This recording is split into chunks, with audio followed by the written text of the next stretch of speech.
नमस्कार, आप देख रहे हैं किसान बुलेटिन। मैं हूं आपके साथ प्राची तिवारी। आइए नजर डालते हैं गांव और खेती किसानी से जुड़ी आज की कुछ जरूरी सुर्खियों पर। अब बुलेट प्रूफ ट्रैक्टर से खेती करेंगे किसान। यमुना विवाद के चलते बनवाया 5 लाख का ट्रैक्टर। कबाड़ में मिले किसानों की कर्ज माफी के हजारों प्रमाण पत्र। पूर्व मुख्यमंत्री कमलनाथ पर खड़े हुए कई सवाल।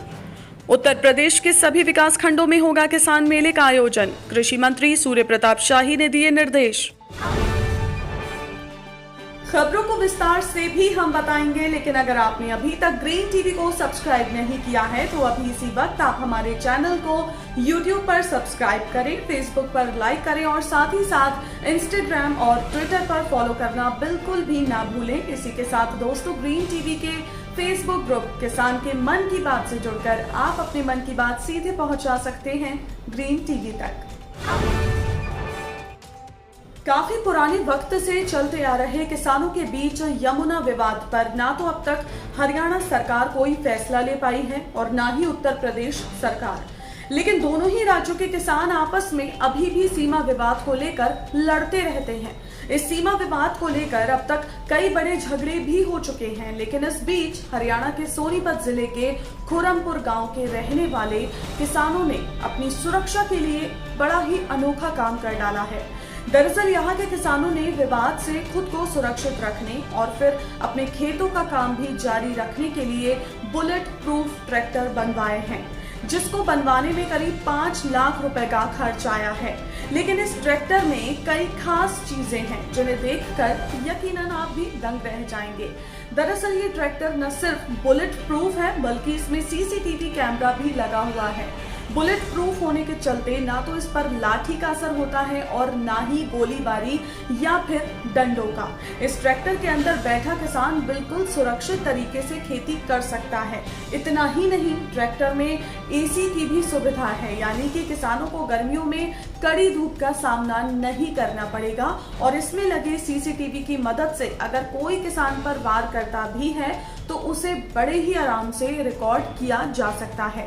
आपको साथ ही साथ ये भी बता दें कि यमुना नदी समय समय पर अपना बहाव कभी उत्तर प्रदेश और कभी हरियाणा की तरफ कर लेती है, जिसके चलते हरियाणा और उत्तर प्रदेश के किसानों में जमीनी विवाद को लेकर आपसी झगड़े होते ही रहते हैं और इन झगड़ों में कई किसानों की जानें भी चली जाती हैं। ऐसे में इन्हीं हमलों से बचने के लिए हरियाणा के किसानों ने इस खास ट्रैक्टर का निर्माण करवाया है। हाल ही में मध्य प्रदेश के उज्जैन जिले में एक कबाड़ी को मिले हजारों प्रमाण पत्रों के चलते बीजेपी और कांग्रेस के बीच सियासी घमासान छिड़ गया है। दरअसल ये कोई आम प्रमाण पत्र नहीं है, ये हजारों प्रमाण पत्र उन किसानों के हैं जिन्हें प्रदेश की पूर्व कांग्रेस सरकार द्वारा चलाई गई किसान फसल ऋण माफी योजना के तहत चुना गया था। अब यूं अचानक ही कबाड़ी को किसानों के हजारों प्रमाण पत्रों का मिलना पूर्व मुख्यमंत्री कमलनाथ पर कई सवाल खड़े करता है। दरअसल शहर के बटनगर मार्ग स्थित एक कबाड़ी वाले को इंदौर के एक बैंक द्वारा रद्दी बेची गई, जो कि एसीपी शीट पर बनी किसानों के जय किसान फसल ऋण माफी योजना के महंगे प्रमाण पत्रों की रद्दी है। इसे पूर्व में सूबे की कमलनाथ सरकार द्वारा किसानों को बांटने के लिए छपवाया गया था। इस शीट पर तत्कालीन मुख्यमंत्री कमलनाथ की तस्वीर भी है।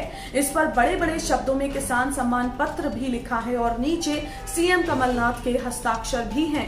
बात बड़ी इसलिए है क्योंकि कांग्रेस सरकार किसानों के ऋण माफी के नाम पर बनी और वादा भी किया कि सबसे ऋण 10 दिन में माफ कर दिए जाएंगे। लेकिन अब यहाँ सवाल ये है कि अगर सबके ऋण माफ हुए हैं तो फिर रद्दी में पड़े इन महंगे प्रमाण पत्रों का जिम्मेदार आखिर कौन है और फिर ये किसके हैं, और अगर ये अतिरिक्त हैं तो फिर जनता की कमाई की बर्बादी क्यों हुई। अब इसके बाद बीजेपी और कांग्रेस के बीच एक सियासी घमासान शुरू हो गया है।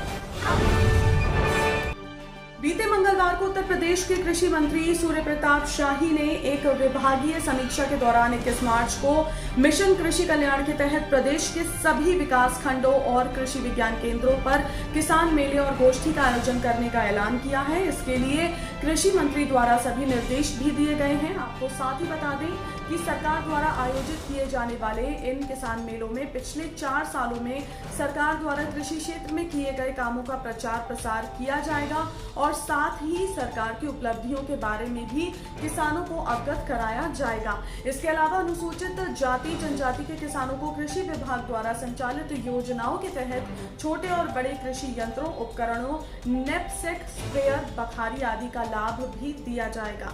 सरकार की पूरी कोशिश है कि छोटे और अनुसूचित जनजाति के किसानों को सरकार द्वारा चलाई जा रही योजनाओं का लाभ मिले। इसके लिए प्रदेश सरकार द्वारा 21 मार्च को प्रदेश भर के विकास खंडों और केवीके केंद्रों पर किसान गोष्ठी और मेलों का आयोजन किया जाने वाला है।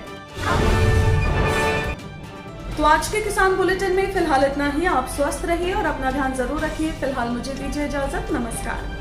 अगर आप चाहते हैं कि ग्रीन टीवी इसी तरह से किसानों को सशक्त करने के लिए कार्य करता रहे, तो आप भी इसमें अपना सहयोग दे सकते हैं। डिस्क्रिप्शन पर जाकर दिए गए लिंक पर क्लिक करें, पेटीएम करें, NEFT और क्रेडिट कार्ड के जरिए भी आप हमें सहयोग दे सकते हैं। अगर आप हमारा ये वीडियो YouTube पर देख रहे हैं तो हमारे चैनल को सब्सक्राइब करें और अगर FB पर देख रहे हैं तो इसे लाइक करें और शेयर करें।